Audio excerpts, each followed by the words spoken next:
Hello guys.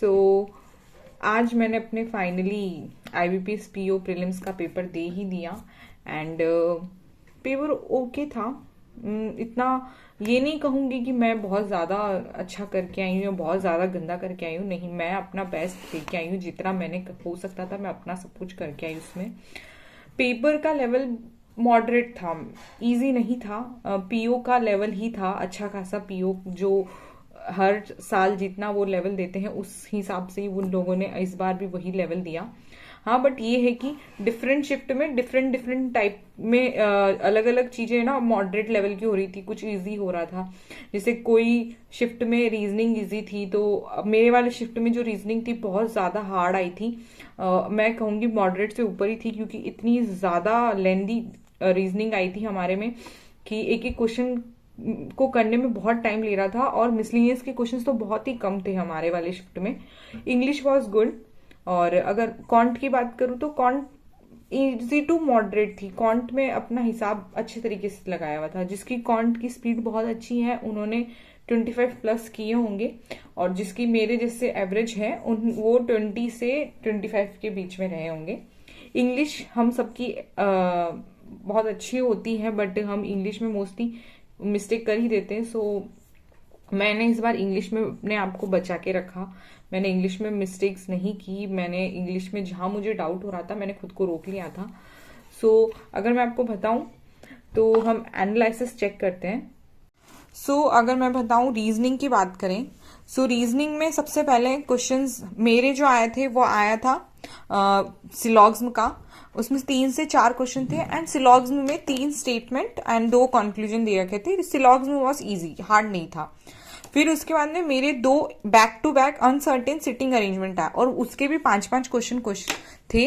और दिखने में बहुत इजी था, बट वही है ना कि उसमें पॉसिबिलिटीज आती जा रही थी, 2-3, तो बहुत लेंदी था। ये दोनों ही मुझे बहुत लेंदी लगे, बट हाँ मैंने किए। और हाँ, मैं बताऊंगी कि मैंने रीजनिंग में 25 क्वेश्चन अटेम्प्ट किए थे। फिर उसके बाद में एक वर्ड फॉर्मेशन आया था क्वेश्चन। फिर उसके बाद में नंबर दे रखे थे, नंबर सीरीज दे रखी थी। फिर बताना था कि बैकवर्ड और फॉरवर्ड कौन सा था, तो मैंने वो भी किया था। फिर उसके बाद में पजल आई थी जिसमें 9 पर्सन्स दे रखे थे और 3 सिटीज दे रखे थे कि भाई बताओ कि है ना किन सिटीज में कितने कितने पर्सन है। तो ऐसे बोला था कि मैक्सिमम 4 लोग बैठ सकते हैं और मिनिमम 2। तो मैंने ये वाली की थी। तो मैंने अनसर्टेन वाली दोनों की थी। मैंने सिलॉग्स में किए थे, मैंने वर्ड फॉर्मेशन किया था, मैंने नंबर ये बैकवर्ड और फॉरवर्ड वाला क्वेश्चन किया था, मैंने ये पजल की थी। चाइनीज कोडिंग बहुत मुझे ईजी लगती है, तो मैंने ये वाली क्वेश्चन किया था। फिर एक वर्ड दे रखा था वापस, वो इसमें भी फॉरवर्ड और बैकवर्ड बताना था, तो मैंने ये भी किया। फिर ये 2 जो पजल आई थी, एक ईयर बेस्ड पजल थी जिसमें जो बेस ईयर था वो 2021 था, और एक पोस्ट बेस्ड थी जिसमें 5% दे रखे थे और बताना था कि कौन से सिटीज में जा रहे हैं प्लस। लेकिन इसमें था वेरिएबल सिटीज वाला। तो मेरे पास जो आखिरी का टाइम थोड़ा सा बचा था, तो मैंने ईयर वाला जो पजल था ये कर लिया था, बट बस वही था ना कि टाइम आउट हो गया। तो मैंने रीजनिंग में ओवरऑल 25 किए, क्योंकि मेरी रीजनिंग में सोचती हूँ कि मैं थोड़ा रीजनिंग में अच्छी हूँ। तो मैंने अपनी थोड़ी सी स्पीड बना के और बचा के जो भी था मैंने 25 क्वेश्चन किए थे। इंग्लिश में मैंने 22 अटेम्प्ट किए। इंग्लिश में मैंने वही इस बार एक रिस्क नहीं लिया। मैंने जो आया मैंने बस वही किया। मैंने रिस्क लेने का बिल्कुल भी नहीं सोचा। मैंने बस ये देखा कि हाँ ये क्वेश्चन मुझे आ रहा है, 100% हुई इसमें, इसका आंसर यही है, ठीक है इसको टिक करो। नहीं आ रहा है, ठीक है आगे बढ़ो।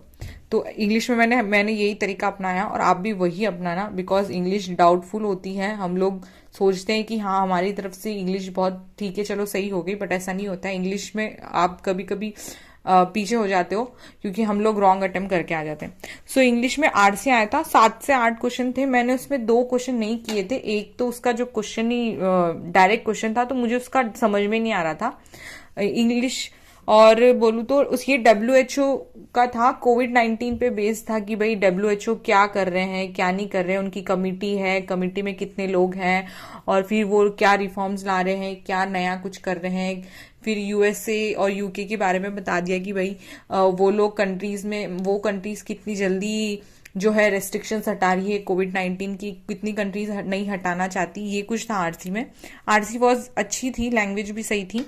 फिर पैराजंबल थे, मैंने ये वाले क्वेश्चन किए थे, इसके शायद हाँ ये मैंने सारे किए थे। एरर डिटेक्शन के 4 से 5 क्वेश्चन थे, मैंने शायद तक एक क्वेश्चन या हाँ एक क्वेश्चन नहीं किया था, वो काफी कंफ्यूजिंग था, उसमें पता ही नहीं चल रहा था कि उसमें एरर है भी या नहीं है, तो मैंने वो नहीं किया। फिर व्हाट्सएप का था, ये इजी था तो ये मैंने किया। क्लोज टेस्ट था, मेरे को इसमें 1-2 क्वेश्चन नहीं आए थे तो मैंने बस अपने हिसाब से उनको छोड़ के फिर आगे आगे का करती गई। फेस रिप्लेसमेंट का था, मैंने ये किया था क्वेश्चन, इसके 1-2 क्वेश्चन किए थे। So overall English was good, मैं ये नहीं कहूंगी कि बहुत ज्यादा हार्ड थी, इंग्लिश वॉज ओके। नेक्स्ट था कॉन्ट। कॉन्ट तो अच्छा ही था, माशाल्लाह बहुत सही था। फिर कॉन्ट की बात करें तो कॉन्ट में नंबर सीरीज आई थी, मैंने ये की थी। क्वाड्रेटिक इक्वेशन आई थी, मैंने ये की थी। मैंने इस वाले जो ये बारग्राफ था इसमें दे रखा था ABCD, और फिर इनकी जो इनकम थी हाँ शायद तक वही दे रखी थी।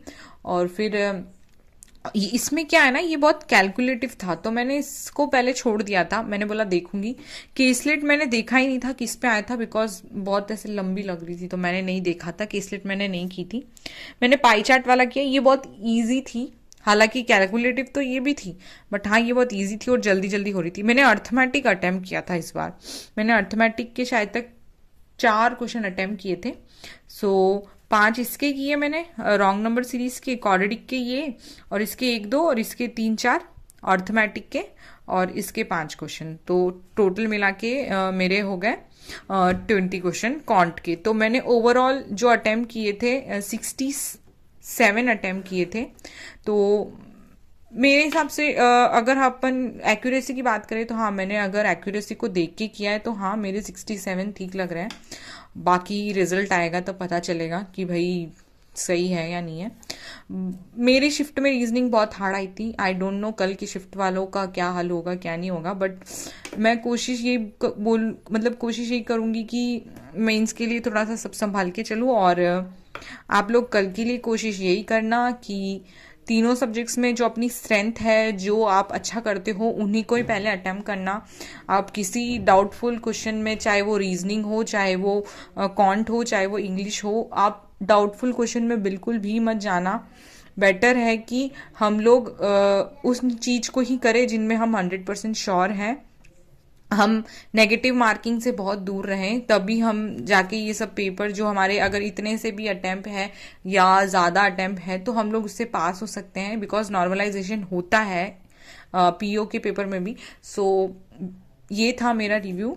और अगर आपके शिफ्ट में भी आज की जो 3rd शिफ्ट थी 15th की, तो प्लीज़ मुझे भी बताइएगा कि आपने कितने किए और आपका पेपर कैसा हुआ, आपके नंबर ऑफ अटेम्प्ट्स जो भी थे प्लीज़ मुझे कमेंट करके बताइए।